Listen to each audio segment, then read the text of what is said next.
were a woman walking alone in the woods, which would you rather run into? An angry black bear or man. Or man? Women across the country are screaming bear. Also, one of the most sensitive creatures on the planet are masculine men. Yeah, because like there's a lot of creepy dudes out there that shoot the bear. And there's probably only a couple creepy bears. Can bears be creepy? I'm sure. You ever seen a bear scratch his back on a tree? Now imagine the bear scratching his back on a tree but looking you dead in your eye. Nothing. I mean, it's creepy when you do it. Bi invisibility is the notion that because there isn't a community that specifically supports bisexuality, it can be really easy to slide into invisibility, whether people choose to or not. It's a stereotype, but I also think it's true because there is the extra identifying step. There's almost like a coming out to the coming out.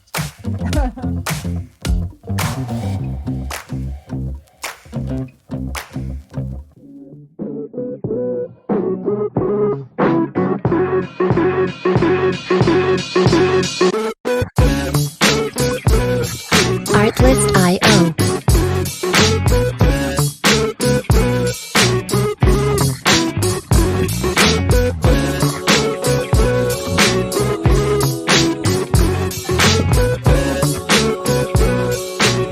Hello, and welcome to Rainbow Dreamcatcher, the Love Podcast. My name is Nilla. I am a marriage and family therapist, as well as a relationship coach, and I travel the world helping people to understand the tools they need to have happy and healthy relationships. And I'm Big Sexy, her loving husband and co-host, here to provide levity. Jokes. That's the jokes. And they come up in the funnies.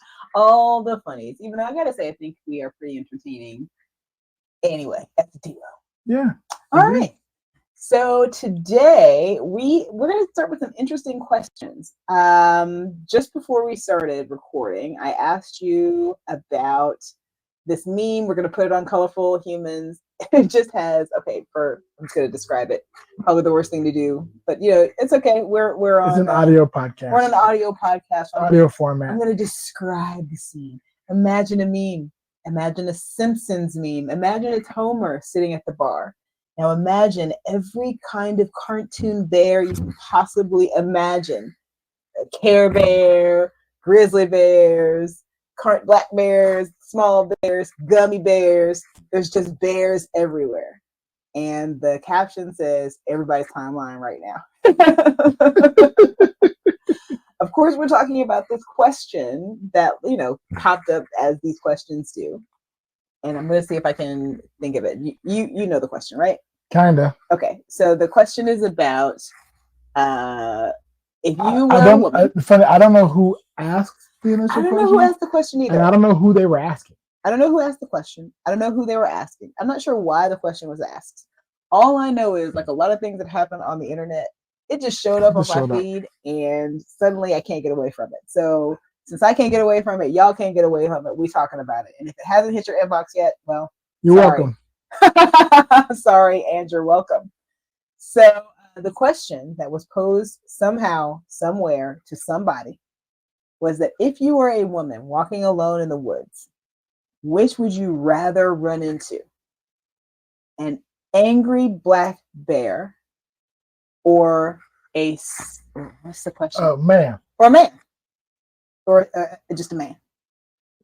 A human male. A human male.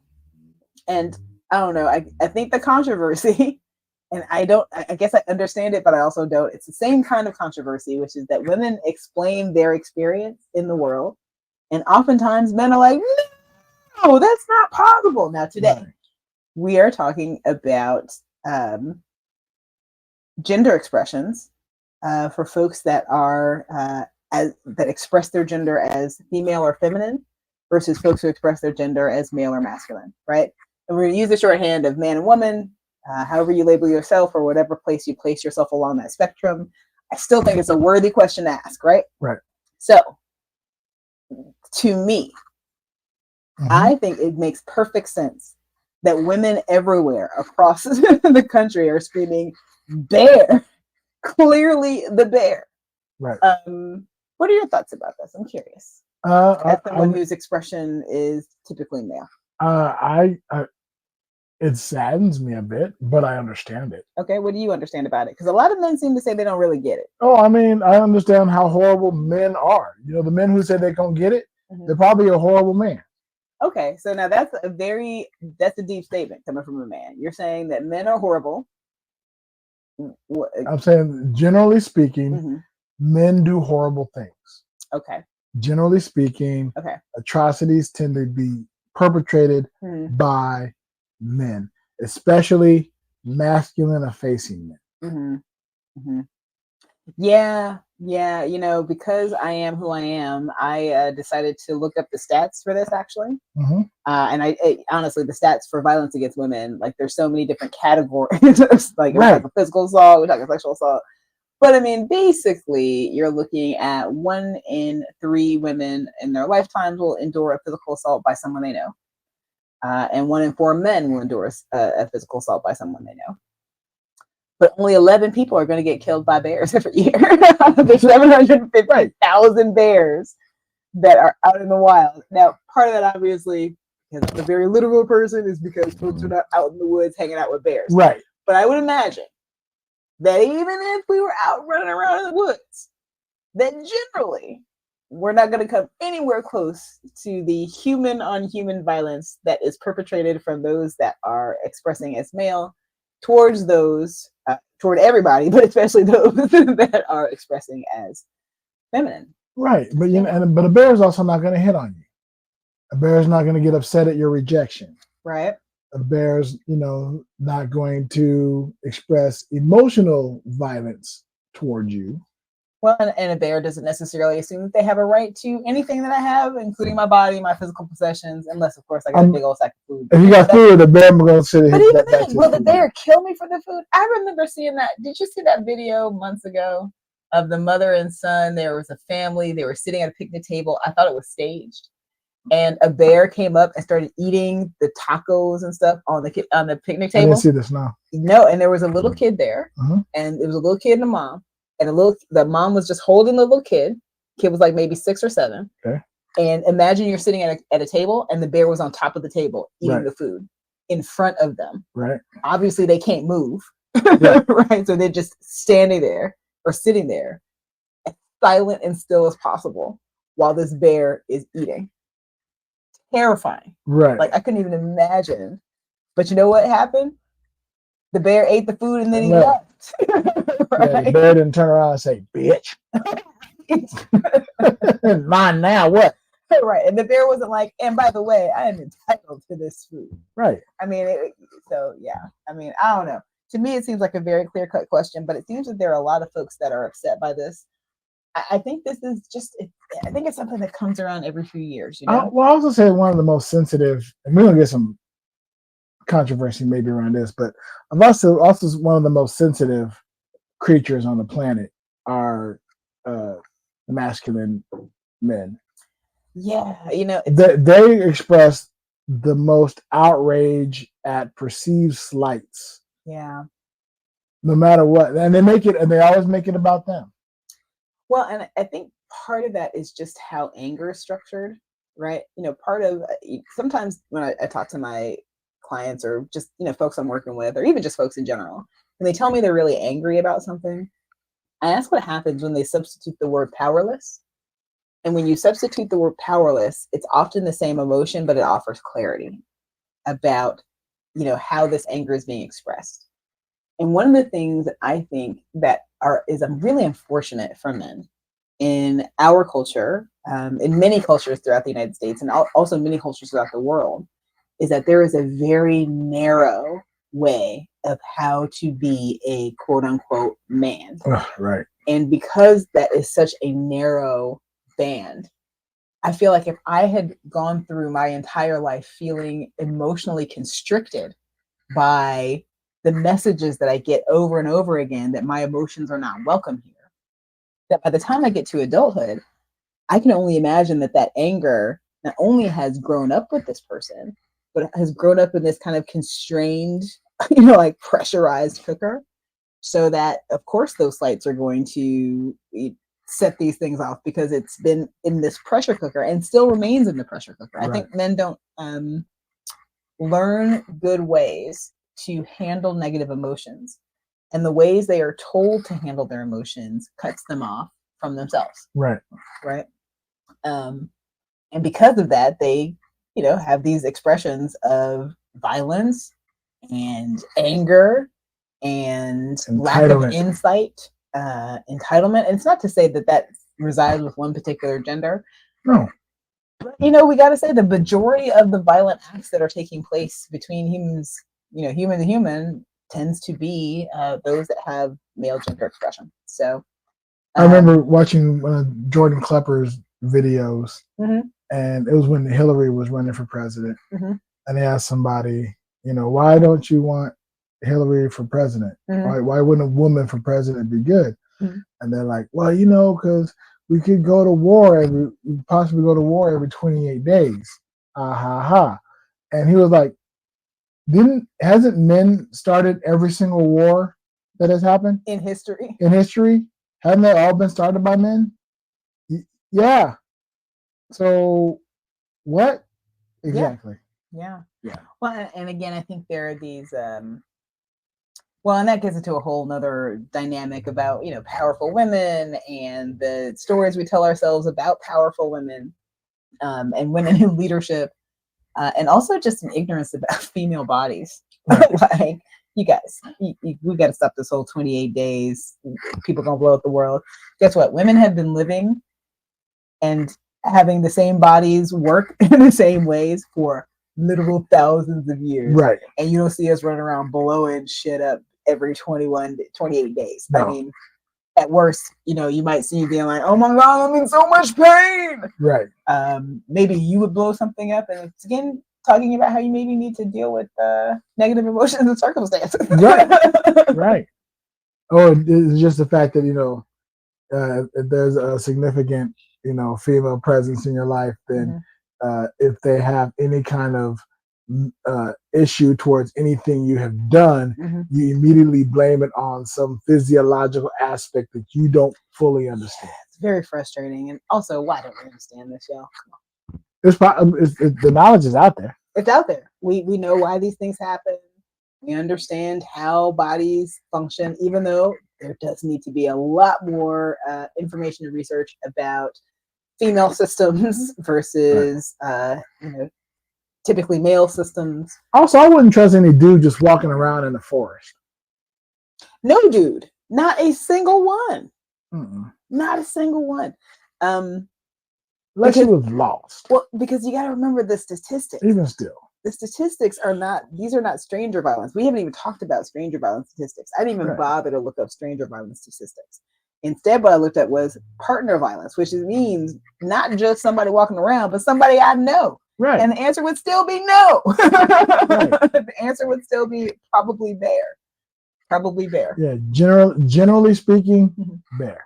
Generally speaking, bear. If I get to specifics, I can list certain people I would not mind seeing in the woods.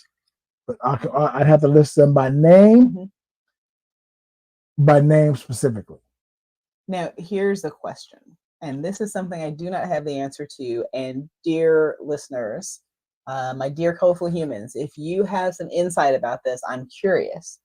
I'm curious about the experience of violence with women in other countries, because the framework we're talking about right now is in the United States. The United States has an incredibly high rate of violence around the world, period. Right. If you want to take a look at, kind of how we rank relative to other countries, you can Google the World Peace Index, which takes into account things like crime, political and social unrest, inequality, like all the kinds of things that either promote peace or detract from peace.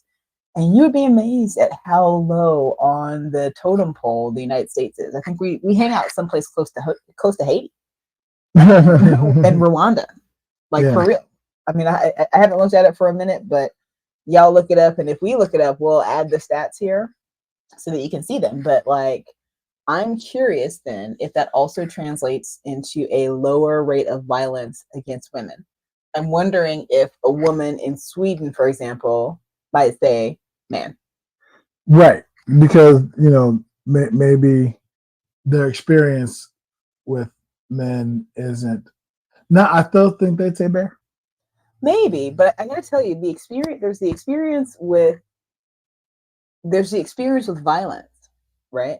And I think folks that live in other countries have a different relationship to the potential for violence in their world. I know that when we travel, and we've been a fair few places, but almost every place we have been has felt safer for me as a female presenting person than most places I would drop into in a similar pattern in the United States. I certainly would not feel the same level of safety and freedom to drop into, say, just a beach town in the United States that I didn't know anybody, and feel safe walking around different neighborhoods and not think that someone's going to come and accost me. I definitely do that all the time overseas in a variety of different areas. Now, I'm not silly, right? I'm not putting myself in dangerous situations.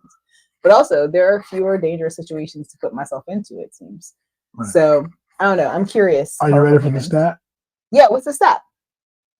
Out of 163 countries rated on the Global Peace Index. Do we know how many countries are in the world? There's like 300 something, right? Yeah, sure. I don't know. I don't know. I wasn't good at that part of school. United States rank. Where would you say out of 163? Where does United States rank in your mind? In my mind, I would put it in the 110s. Oh, yeah. 131. But I cheated because I told you I'd looked at it a while ago. So I have 131. 131 out of 168. Out of 163. So what are some examples that folks would be surprised about? Let's see. So we're just underneath South Africa and Haiti, just above Brazil. Haiti is safer than we are? Yes. Haiti's safer, y'all. Yeah. Haiti has more peace than the United States, right? And just above Brazil, we're just above Palestine. And that has to be an old index. I'm checking the dates now. It's definitely changed since October 7th. Yeah. Or since the war started. So this is done in this last year, 2020. So this is last year. So this was before the war started. So we can't necessarily say that. But let's look at some stable countries. 2023 Global Peace Index ranking. Yep. Number 1, Iceland. They've been number 1 for quite some time. If we have any colorful humans in Iceland that are female presenting, curious if you could let us know your experiences of safety, and even more curious if you're a traveler who has traveled to other countries, but specifically the United States, what you felt about your level of safety as you travel to these different places. Super curious. Hopefully someone either present or in the future will hear this and let us know their experience. And there's some other opportunities. So I'll give you the top 10. Okay, what are the top 10? We have Iceland. Yep. Denmark. Ireland, New Zealand, Austria, right? Singapore, okay, Portugal, yep, Slovenia, Japan, yep, and Switzerland. Interesting. And then just under Switzerland, Canada. What are the 10 just above the United States? All right, so just above the U.S. 131. What is 120 to 130? Egypt. Okay. Shout out to my co-host, Big Sexy Digital Nomad, who's going to Egypt next week. Okay. Safer than the United States. Yep. El Salvador. Wow. Nicaragua. What? Zimbabwe. Okay. Uganda. India. Guinea. Burundi. Haiti. And South Africa. All ranked as more peaceful than the United States. I find that astounding. But then also, it has been true to my experience that the places that we have been elsewhere have been safer as a female presenting person. And that's in various different parts of the world. East, West. Yeah. I haven't been north. I haven't really been to any Arctics. I haven't been to any poles. But I imagine that the poles are pretty safe too, even though, you probably too cold to be doing anything. Too cold to be doing anything, and you really do have to consider bear encounters. Yeah, I mean, that's a for real. We're not talking about polar bears. I mean, that's a whole other beast. Yeah. All right. So the bottom 10. Central African Republic, Mm-hmm. Mali, Mm-hmm. Iraq, Mm-hmm. Sudan, Mm-hmm. Somalia, Ukraine, Yeah. Russia, Yeah. Democratic Republic of the Congo, Mm-hmm. South Sudan, Syria, Yemen, and Afghanistan. Yeah, those are all war-torn countries, y'all, for the most part. So we should start our own question. Our own question is going to be, in your country, either of residence or origin, if you're in the United States, does anybody answer human man? And if so, why? Yes. If you are outside of the United States, what would your answer be? Would you choose the human man? Would you choose the bear? Again, talking strictly in terms of survival, Right. as opposed to like creep factor, right? Because like there's a lot of creepy dudes out there, and I choose the bear over. And there's probably only a couple creepy bears. Can bears be creepy? I'm sure. I feel like the only thing a bear could be in my environment is terrifying. You ever seen a bear scratch his back on a tree? Now imagine the bear scratching his back on a tree, but looking you dead in your eye when you're doing it. Yeah, I can't think of anything but terrifying. Nothing. I mean, it's creepy when you do it. Just imagine I'm a bear. No, it doesn't. I mean, okay. I was about to say you could pet, but we're not. Right. We're not going there. There can be creepy bears. You're just never gonna find them in the woods. Right. Yes.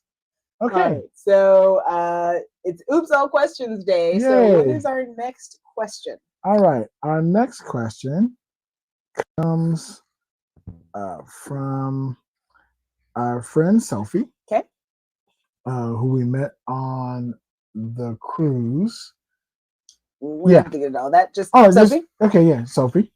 What are your thoughts around the whole stereotype of bi women being very hesitant to hit on other women because of how it can be received? Mm-hmm. Well, I think it's an interesting conundrum, because I think it speaks to a couple of different challenges of bisexuality. But I think one that I have heard over and over again across time is the idea of bisexual invisibility. It's weird because when you meet people, you allow folks to make certain assumptions about who you are and how you walk through the world. Mm-hmm. And we found with traditionally marginalized communities like lesbian communities, gay communities, to a certain extent, some trans and non-binary communities, but that these communities are actual communities, right? There are organizations, there are connections, there are, dating apps. I mean, there is an entire community that is in support of these marginalized identities, right? Bi invisibility is the notion that because I don't belong in any of these communities, right? And there isn't a community that specifically supports bisexuality, it can be really easy to slide into invisibility, whether people choose to or not.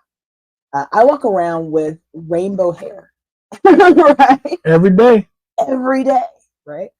People will either assume that I'm lesbian, which is fine, I don't care, right? Some people assume that I'm trans, right?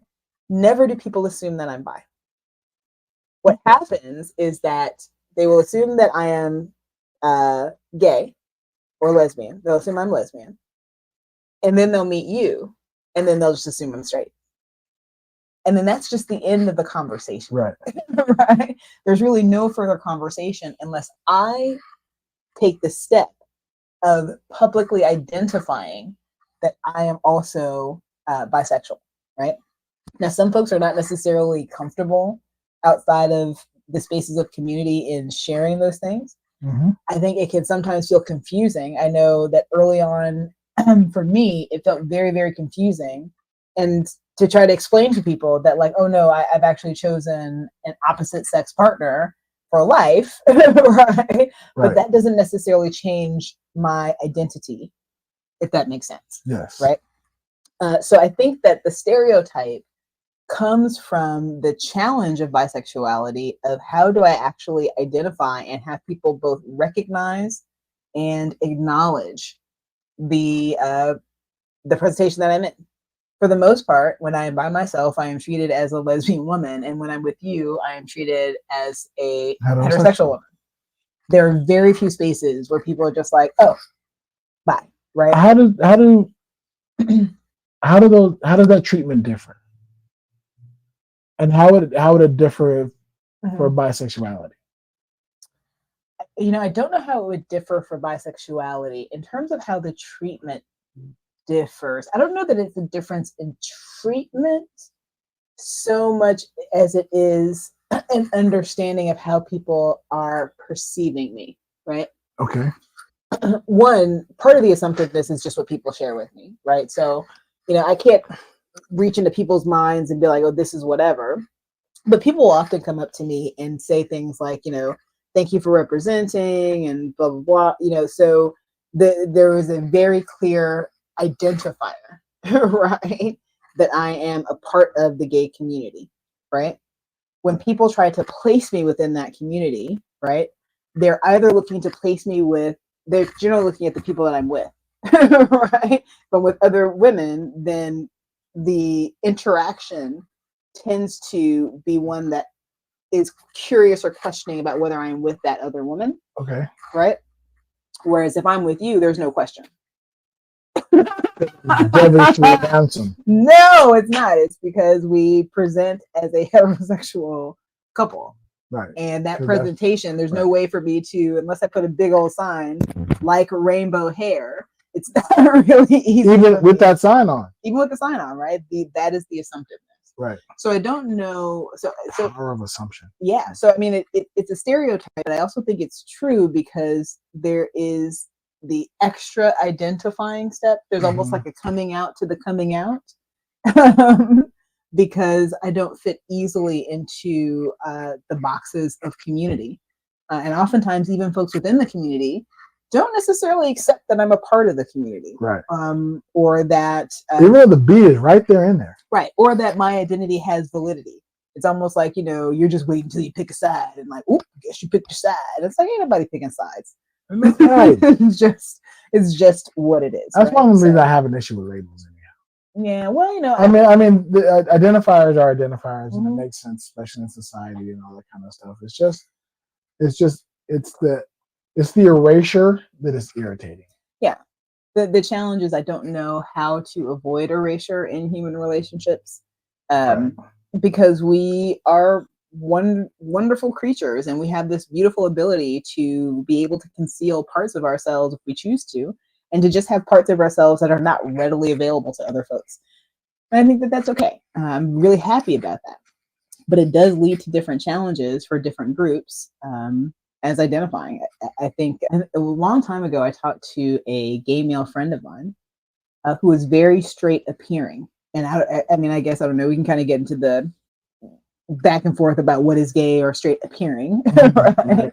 But basically, most people, when they would encounter this person, assumed that they were a straight male. Right. And they were not a straight male. And I think that kind of constant erasure is maybe akin to, you know, the what happens for bisexuality, right? Right. I kind of get on the flip side. Yeah. Because again, people do think I'm your gay bestie. Right, we get that a lot, right? That you're my gay bestie, and I am here for it. I would love you to be my gay bestie. Yeah, except for, you know, you're just my bestie. I'm just your bestie. Just the bestie, right? But like, I wouldn't be mad at it. But yeah, so yeah, I think part of it is just navigating, particularly depending on the partner that you have. For me, we're talking about, for me, obviously, because I have an opposite sex partner. I think it would be different if I had a same-sex partner.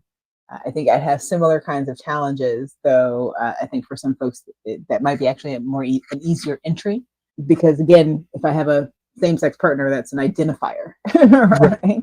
If you have a same-sex partner and rainbow hair, you're just that's just what it is. It's just obvious. It's obvious. It's not. It's not. You're wrong. It's wrong. You're wrong. So as to the question, I think it is accurate But I think it's not for lack of trying for folks who are attempting to be visible.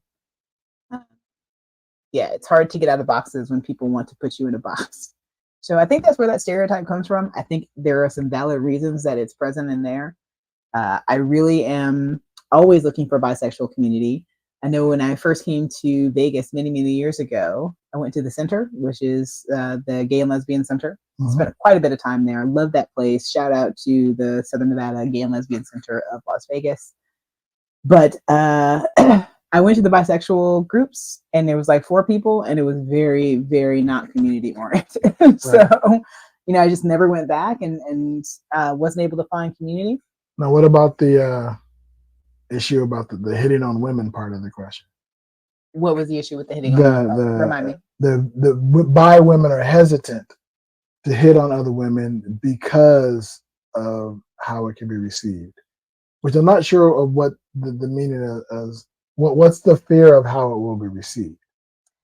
That's well, I mean, I think that is true for anyone who is interested in another person. Like, you never really know how it's going to be received.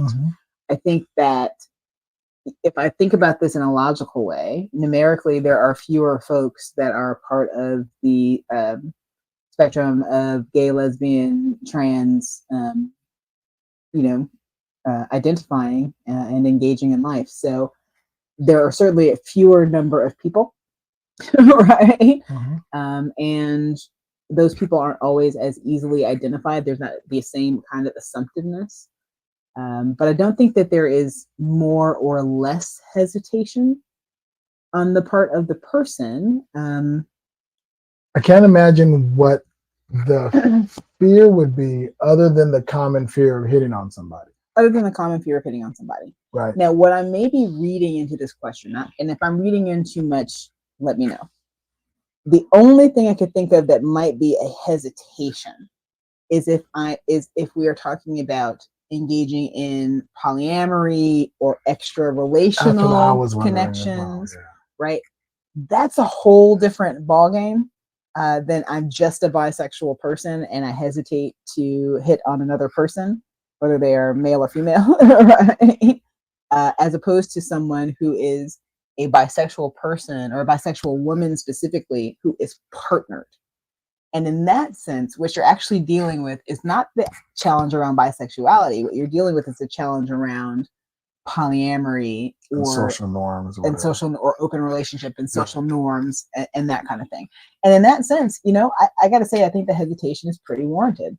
There are not a lot of folks that are interested in additional partners or sharing partners, or there's often there's lots of fear that happens in a relationship.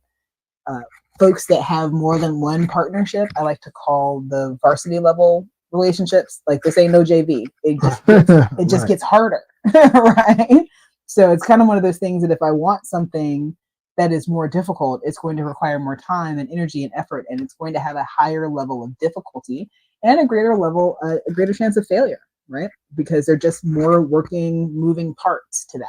Yeah, my initial response was, is this person or this ex-person, whoever this is, not anything more specific, but if this person is scared of being viewed as a lesbian, right, doesn't want the label of being viewed as a lesbian, therefore they're hesitant to hit on other women.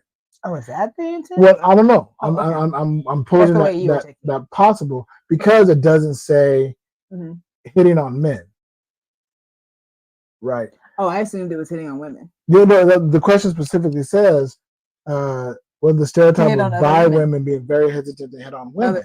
On other women, right? So I can imagine that the hitting on women with the either you're gay or straight mentality, that if you're a bi woman hitting on another woman, you're going to be viewed as gay.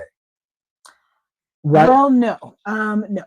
I think so if we're looking at it from that angle, I think part of the challenge is that for bisexuality in general, right? Men or women, but for women too.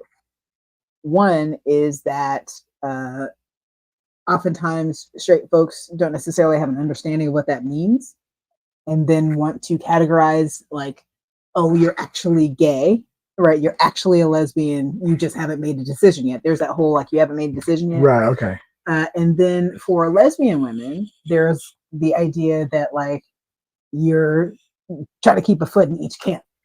Right? Like Right. you're not actually had someone. I will not name this person.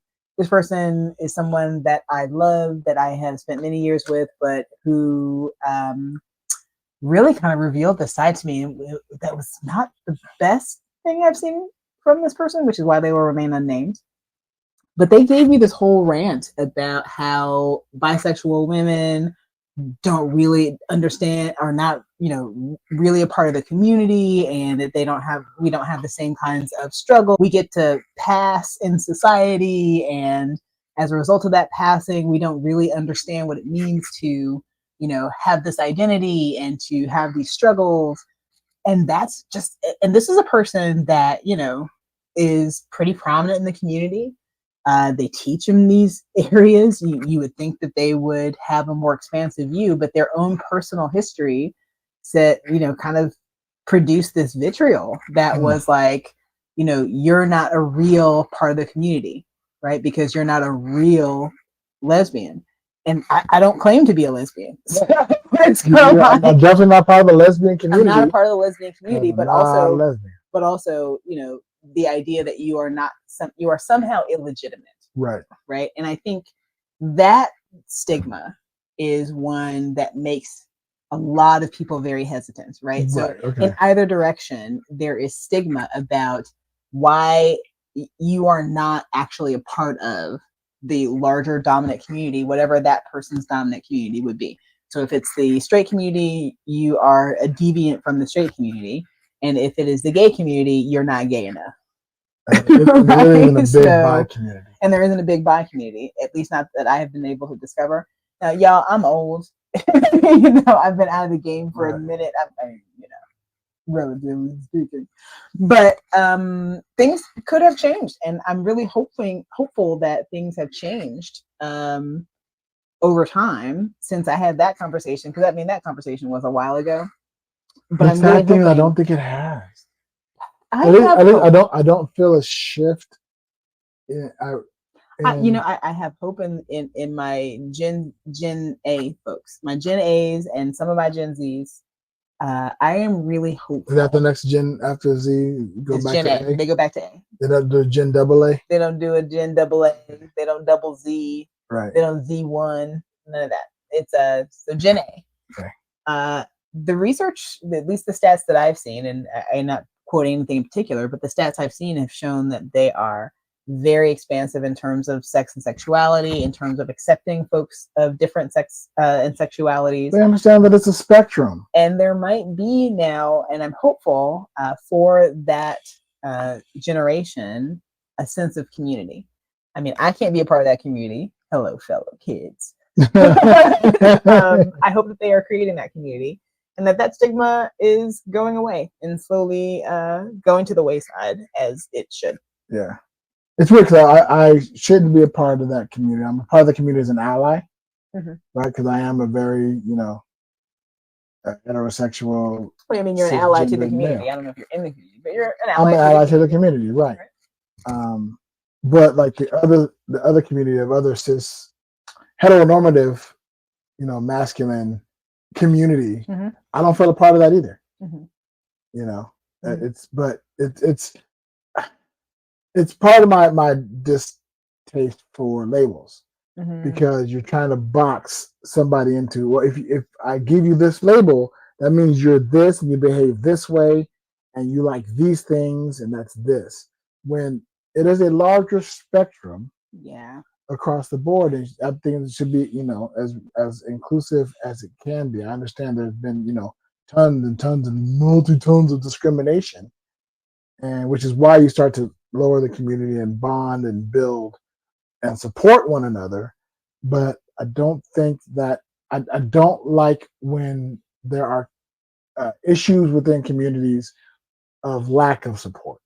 Yeah. Right. Okay. Yeah. When we're only going to support these people, we're not supporting these other people. even though they could fit here, but we don't like what they do elsewhere, so they have to get out. Yeah. Yeah. I think we'd have to change human nature. But Yeah. that answers the question. I hope that answers the question. Yeah. We actually answered the question and then another question on top of that question and then another potential question that wasn't asked, but like could have been. Yeah. So hopefully in all of those answers, we answered your question. And thank you for sending it in. All right. This next question comes from our friend Kira. Mhm. And Kira asks, how do you like to be supported when going through a tough time? Now, this sounds like a personal question. It sounds very personal. So I'm going to pose this question to you first. To me? Yeah. So when you are going through a tough time, how do you like to be supported? I personally, I like to be supported twofold. And it's tough, and maybe as my partner, you can attest to this. When I'm going through a tough time, the first thing I try to do is shield other people from my negative energy. Okay.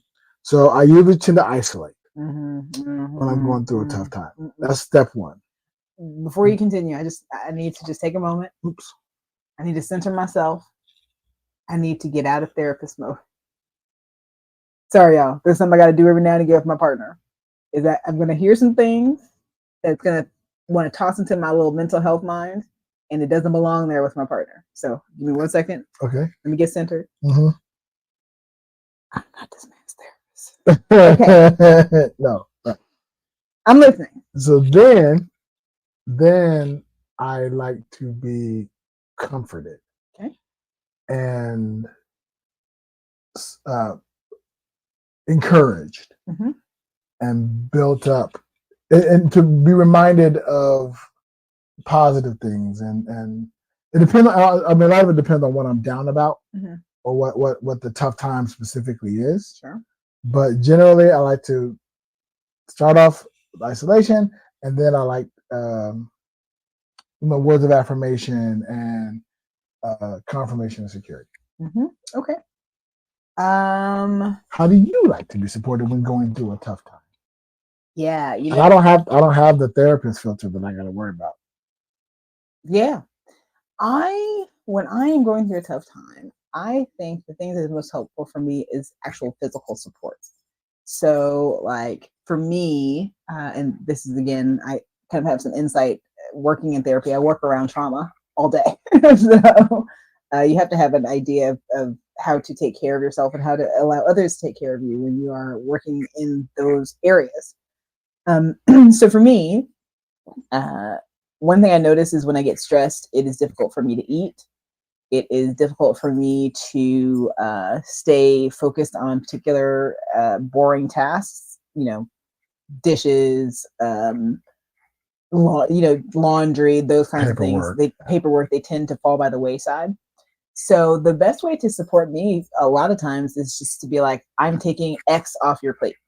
I'm doing X, Y, and Z, so that I have more space to actually think about and consider what I need to do. I'm a huge proponent of rest. And so taking away some of those things and allowing for rest and relaxation is really, really helpful. And then like physical hugs and stuff. Yeah, like I respond very well to physical support. Cool. Yeah, so thanks for that question. Thank you very much, Kara. Appreciate it. Hope we appreciate it so much. Answer the question. And we'll put the question back on y'all. How do you all like to be supported when going through a tough time? Leave your notes in the comments and comment section and shoot us a message. Let us know how when you're going through a tough time, what methods do you like to be supported? Maybe we'll read some of those in a later episode and to be able to hear about all that type of stuff. Awesome. Well, that was a great Oops All question. Yeah. And we get to do these Oops All questions episodes based on the questions that you all send us. These are real questions from real people, and we are excited to be able to answer them. If you've got some questions and you want to ask, go ahead and send us a message at rainbowdreamcatchertlp@gmail.com. We will get that message. We will add you to the list. And who knows, in a future show or maybe another Oops All questions, we will go on ahead and have you, we'll answer your question and give you a little shout out. Yeah, and if you feel like supporting this podcast, we definitely appreciate it. Swing on over to Rainbow Dreamcatcher, the lovepodcast.com. You can join our Patreon page over there. There's a free tier. So if you want to just join the community, you can just go over there, subscribe, and be a part of the community. And then if you want to support the podcast financially, they do that. Don't hesitate to do that as well. There is a paid tier. Feel free to subscribe to the podcast. We appreciate it. And of course, there are perks for being a subscriber. So go on over to Rainbow Dreamcatcher, the lovepodcast.com, and check out those perks now. Also, we do have some Rainbow Dreamcatcher merch. Have some amazing artwork. Shout out to our friend Angel, who created some beautiful artwork. You guys see our cover works and our heart logos. All that stuff is available for purchase in our merch store. Right now, the merch store is whereisbigsexy.com. I've been tied it into my merch store, but we eventually have our own merch store once we get a bigger collection of merch that'll go directly there. But you can go to Where is Big Sexy, and that's wear like clothing. Get it? Where, WEAR, is Big Sexy. It's right. Big Sexy. Right there. Where is Big Sexy? .com. Swing on over. Appreciate that. And we appreciate y'all tuning in. Anything else you want to say, Laura? No, this has been quite wonderful, y'all. Thanks so much. All right. Take care, y'all.